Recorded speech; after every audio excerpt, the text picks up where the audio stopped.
Baik, di sini saya akan menganalisis dua jenis data. Yang pertama itu data uji T-independen. Yang kedua ada data uji T-Pirate. Nah, di sini kita akan membutuhkan dua aplikasi. Yang pertama itu Excel dan kedua itu kita membutuhkan IBM SPSS. Langkah pertama itu kita masuk ke Excel. Nah, semua data yang telah ada kita blok semuanya. Lalu kita klik kanan atau Ctrl C, kita copy. Selanjutnya itu masuk ke aplikasi IBM SPSS.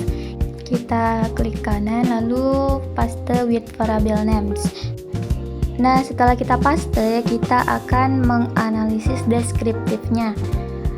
Cara analisis deskriptif ini, yang pertama itu kita klik analyze, lalu kita klik deskriptif statistik, selanjutnya frekuensi, next, jenis kelamin ini kita pindahkan ke variabel, lalu kita klik charts, lalu pie chart, kita checklist, lalu continue, lalu kita klik OK. Nah, dapat dilihat dari analisis deskriptif data yang kita punya jenis kelamin laki-laki dan perempuan tadi. Yang kedua itu kita akan menganalisis numeriknya. Caranya sama seperti yang tadi. Yang pertama kita klik analyze, lalu deskriptif statistik. Yang kedua itu masuk ke frekuensi.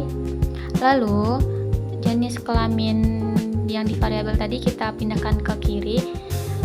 Terus nilai statistik ini kita pindahkan ke bagian variabel. Setelah dimasukkan ke variabel, kita klik statistik, lalu kita klik mean, median, modus, sum, lalu deviation, minimum, maksimum, lalu kita klik continue, lalu klik OK.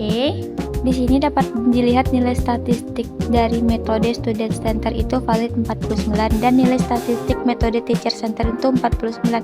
Nah, jadi kedua datanya valid. Selanjutnya itu kita masuk ke cara deskriptif yang kedua.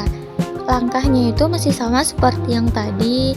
Yang pertama itu kita masuk ke analyze. Lalu kita klik deskriptif statistik. Next, kita klik deskriptif. Setelah itu, numeriknya ini kita pindahkan ke variabel. Next, kita klik difference. Lalu kita sesuaikan settingannya seperti ini. Klik continue.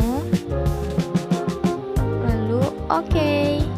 Nah, ini hasil dari data deskriptif yang cara kedua tadi. Nah, selanjutnya kita akan menganalisis perbandingan. Langkah pertama itu kita klik analyze, lalu complements and proportion, lalu kita klik independent sample test. Nah, di sini nilai statistiknya ini kita masukkan ke tes variabel kedua-duanya. Nah, jenis kelaminnya ini kita masukkan ke grouping group. Lalu kita klik define group. Grup 1 ini kita masukkan kapital L sebagai laki-laki dan kapital P sebagai perempuan. Lalu kita klik continue. Lalu klik OK. Dapat dilihat di sini independent sample test bagian signifikannya. Jika hasilnya kecil dari 0,05, maka artinya terdapat perbedaan nilai statistik antara laki-laki dan perempuan. Sedangkan jika hasilnya besar dari 0,5, artinya tidak ada perbedaan. Nah, di sini hasilnya besar dari 0,05, maka artinya tidak ada perbedaan antara laki-laki dan perempuan.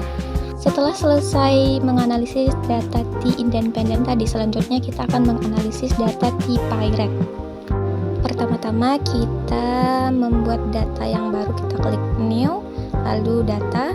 Nah, sudah muncul data yang barunya di sini. Caranya masih sama seperti yang tadi, kita masuk ke Excel. Lalu data yang sudah ada di Excel ini kita blok semuanya yang ada pada data uji T-Pirate. Selanjutnya kita copy. Next, kita masuk ke aplikasi IBM SPSS. Lalu kita klik kanan, lalu klik paste with variable names.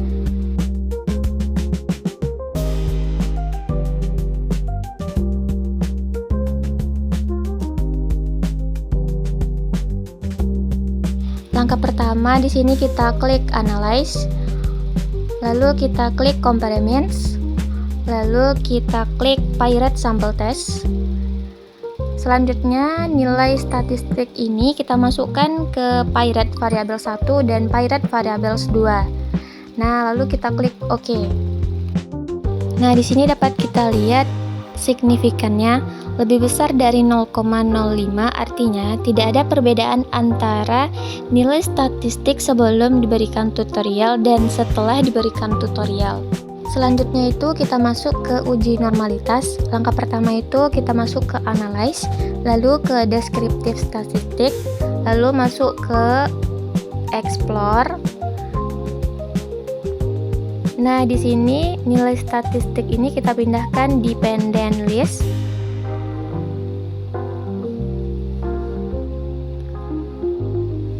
Langkah selanjutnya kita klik plots, lalu kita klik normalitas plots, lalu kita klik continue, lalu kita klik OK.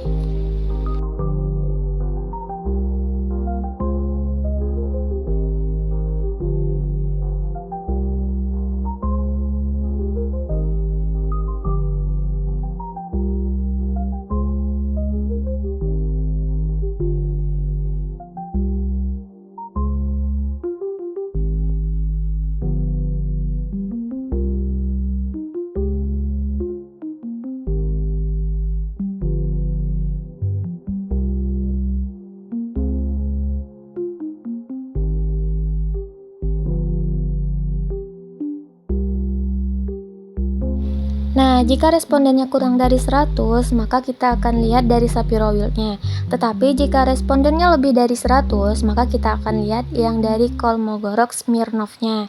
Nah, karena respondennya hanya 49 orang, kita lihat yang di Shapiro Wilk. Jika kita perhatikan signifikannya untuk nilai statistik yang sebelum diberikan tutorial itu lebih besar dari 0,05, maka ini artinya normal. Jika kurang dari 0,05, maka artinya tidak normal. Oke, cukup sekian pemahaman yang dapat saya pahami. Semoga video ini dapat bermanfaat terutama bagi saya sendiri dan bagi yang melihatnya. Saya sudahi dengan Assalamualaikum warahmatullahi wabarakatuh.